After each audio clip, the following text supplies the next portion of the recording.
Today on the Hobby Bench, I'll be painting up some mini shop terrain from Mantic Games. So this is some terrain from some leftover bits that I had from the Mantic Games Terrain Crate convenience store kit. And if you checked out that video, you saw that for that one, I sort of removed those roof sections and sort of set them aside and a couple extra sections to use to make this own little building here. And so this is like a little bit more of it, maybe a kiosk or a little mini shop. And I put some plastic card here to represent some extra windows. And I already had like the face that would have the door. And so for this, I'm pretty much going to give it just a simple dry brush. And I'm not too sure what I'm going to do on the sides here. I'm just going to work that out a little bit more. I also have this little junction box and give it a little more detail. I painted one section in white, that little hazard sign. So I'm going to use some contrast paint for that. But for the most part, probably figure to use craft paint for this. It's pretty simple little building, so I'm trying to maybe do something a little more quick and dirty to go through this. Now, when you talk about paints, for these type of stuff, these type of projects, I definitely like using craft paints. You have such a large surface, and it's pretty cheap. I mean, you can always use more model paints, like this example of my Vallejo acrylics here, but gosh, it's a little expensive. So you have such a big surface, why not just buy some really cheap paint? They cover pretty well for what you need to do. And you're not going to feel guilty about using $1.50 bottle for a large amount of terrain.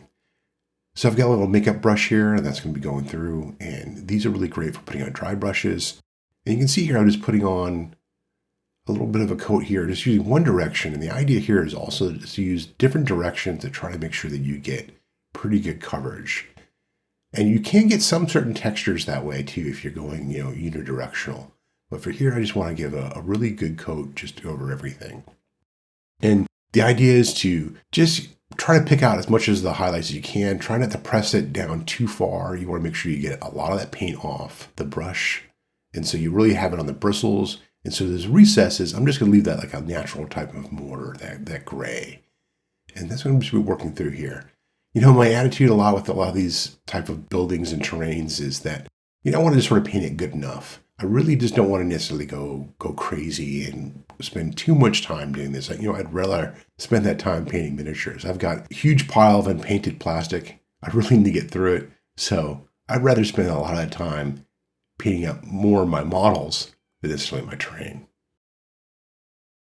Now I've got that foundation of that brick down for the front. I'm going to go ahead and work on the sides here. I'm going to use something a little bit different. I'm just going to take a piece of foam, I've broken up a little bit here, and I'm going to use that as like a stippling effect. It's almost a little bit like a dry brush. I've put that in some simple craft paint. I'm going to put a lot of that off onto a paper towel just to get a lot of the excess off, and just sort of dapple that on over the surface of this. Now, it's a little hard because it's a large flat surface. Doesn't really have much cracks or detail, so like a wash really won't capture anything much, or even dry brushing. So I'm going to try to break up that surface some. It's wide, flat surface. I want to try to break up and add some texture to it. So I'm going to use this stippling effect here. And just basically dapple it on, try to get even coverage. Now, one thing you want to be careful about is just try to maybe eventually go back here and mix it up a little bit, rotate it as you're going through. I'm going to go back this a few times at some different angles, because you can get sort of a repeated dappling effect a little bit. You can sort of see that with the base of the wall underneath one of the windows. And maybe that's something you want to go for. But for me, though, I'm going to just go back and go at some different angles and stuff and really try to break that up some. But the idea is you've got this big flat surface, and I want to try to paint this some. So I'm going to go ahead and just use this stippling effect to add some texture to this. And really try to take away the idea of this huge blank gray wall. And give you an idea here, I'm just going back to these central areas and going back over areas I've gone before, and just give it that really good stippling effect. So now that I've got most of that done, I've gone ahead and painted up all the windows with the simple gray color. I'm going to add just sort of a streaking effect. And the idea here is just to use a lighter gray paint and then work at different angles from the top going up from the bottom, and just use some diagonal strokes. And depending on the window, the smaller window here, I'm going to start from the center and work up maybe the upper and the lower third. But on the bigger windows, I'll just try to break that up a little bit more and maybe bypass the center line and just work on maybe the upper and lower thirds. The trick here, I think, what works well is to maybe work from the top down and then from the bottom up. This gives an uneven appearance to the streak, but that's sort of what I want, is maybe a little bit more heavier on one side and sort of thins out maybe towards the center. And it's really hard to sort of see here because of the light on the camera that I've got here. You can see when he's a little bit off center there, that's where you can get that little streaking effect. And this is a good way of sort of breaking up that simple gray window just by doing that streak effect there. And that's sort of what I've done. And so you can see that streaking effect I have for those windows. Now I've gone ahead and painted up this junction box just with a simple contrast paint of a green, and I also have a yellow. I'm going to touch it up with a little bit of black paint a little bit later. I'll leave those notes in the comment section what paint I used. Now I'm going to move and focus on the fans for the roof. And first here I'm going to use just a dark wash of Greasy Black contrast paint. And the idea here is, thin it out pretty well. I just wanted to add some texture, a little bit of depth to these structures here, and just get into the cracks and the folds within the fan. You want to be very careful here and try not to get this onto the surface of the roof itself. So I'm just going to carefully leave a bit of a coat. You can see I'm just working through the edge there, and already that sort of shows some more definition of that fan. I'm going to work my way definitely down the cracks of each individual fan slot and just give a good coat here. And this is going to add some depth to this fan and sort of make those details stand out a little bit more. And that's what I'm slowly working through with that.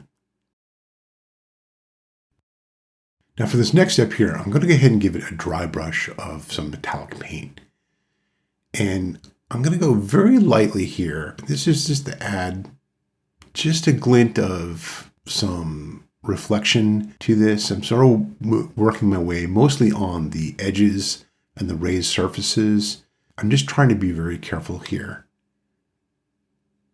And slowly work my way around and just give it a nice thorough coat. What you're seeing off camera, of course, is that it's a dry brush. So I'm going to go ahead and put a lot of that paint out onto a paper towel and get a lot of the excess off the bristles. This is just an old brush that I'm using.